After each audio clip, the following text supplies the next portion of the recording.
Jamal Niaz here for Seconds Out, and Anthony, you just had your final ever workout as it stands. What was that like for you? It was good. Listen, I'm not trying to think of it as like that, you know, or any kind of emotions and stuff like that, but I think as you can see, I feel strong, sharp, full of energy, ready for fight night on Saturday. I feel good, mate. I'm excited for Saturday night, Because this was open to the public today, press conference tomorrow is open to the public as well. Is the main thing this week to just draw as much energy from your city as possible? Well, yeah. I don't want to, you know, start thinking too much on emotions and stuff like that, because I want to keep it as professional as what I can, because like I said, on Saturday I've got a job to go out there and do. But yeah, I'll feed off it in a good way. And that's what I plan on doing.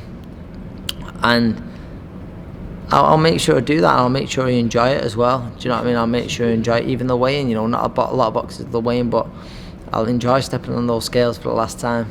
The past year, you've probably come through some of the toughest training camps of your career. How would this training camp compare? It's crazy, you know.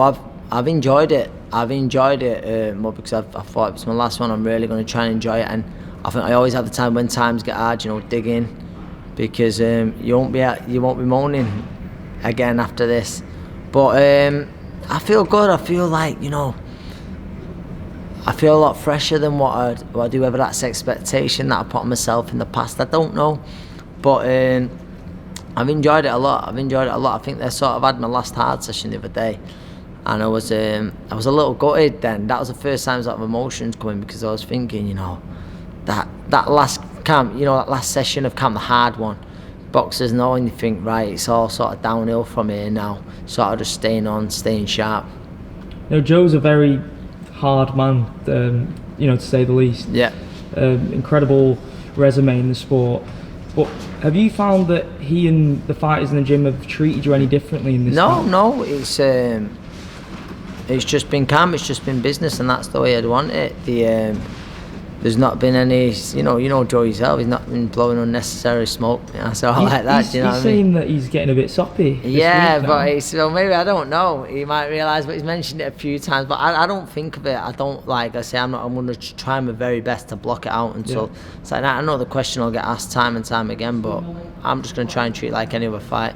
So you only found out your opponent 2 weeks ago. 2 weeks ago, yeah. So what was the first part of camp like? But listen, he's been mentioned for a bit. So he's had a full camp. I've had a full camp. So we've half looked at, like, he was on the radar. So camp's been good. We had a variety of sparring, you know, early on, and then the last few weeks we've really sort of nailed it down, and we're happy. Like you say, we feel we've got it right. We feel we're getting the right shots off. Joe's happy with me, and that's all that matters.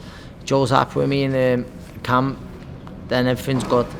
I was speaking to Kieran and Nathan before, and I was saying it's kind of funny because, like, us as a group, we've kind of been around for like a decade, and your story is obviously well known with the Fowler brothers, and you've had an incredible friendship with those. Yes. Do you think it's kind of written that he'd come into the fray just as you were supposed to be leaving, Nathan? It's you know, you could say that, and like I say, I'm buzzing that Nathan's on Saturday. I've got a lot of time for him and Kieran. You know, it's a very proud family moment, I'm sure, there, you know, for the family and stuff. And now I'm buzzing for him, and you know, Nathan's got skills to pay the bills as well. He's I like him a lot, so I'll be buzzing to watch him on Saturday night, and I'm glad, because in the summer he was going to fight the arena. The show got called off, so I'm glad he's got his chance. You were there with him, weren't you, when you found out? You were a wedding, and he was devastated. And I was trying to say, listen, you know, your time will come, and it has. So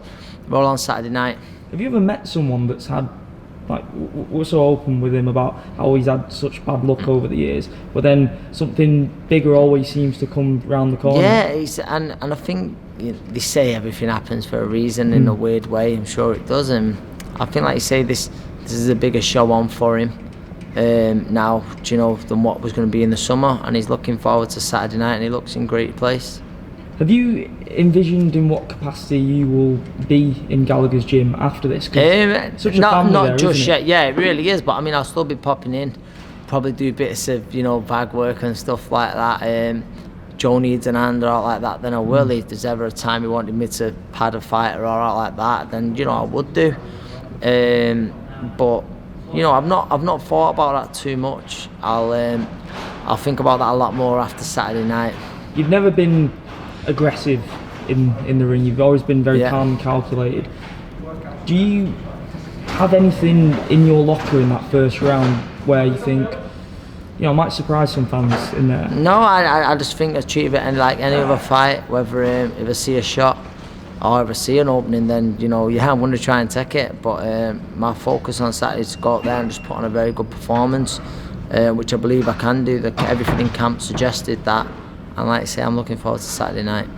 Has there ever been a moment in boxing that the sport has given you and you thought, man, this is way beyond what I thought, like outside of boxing, whether it's been you getting to work with other athletes that you've idolised? Because, like, you know, you've got to remember as a young boy, being a Manchester lad, being for so many Ricky Hatton's big nights, to then knowing him and, you know, on a personal level, being at Madison Square Garden for Cotto Margarito to an amazing atmosphere. So many times the highs that I've had out of boxing is unbelievable. Seeing Mayweather fight live, you know, just I've had so many highs out of boxing. There's too many to say, but yeah, there's plenty of times where I've been thinking, you know, this makes it all worth it. And finally, what message would you give to the fans that have supported you for so long? Just a massive thank you. I'll be forever in debt to you guys, and whether you're coming on Saturday, it means that whether you've come in the past, whether you wish me luck, whether you watch me on television, whatever it may be, I'm so thankful.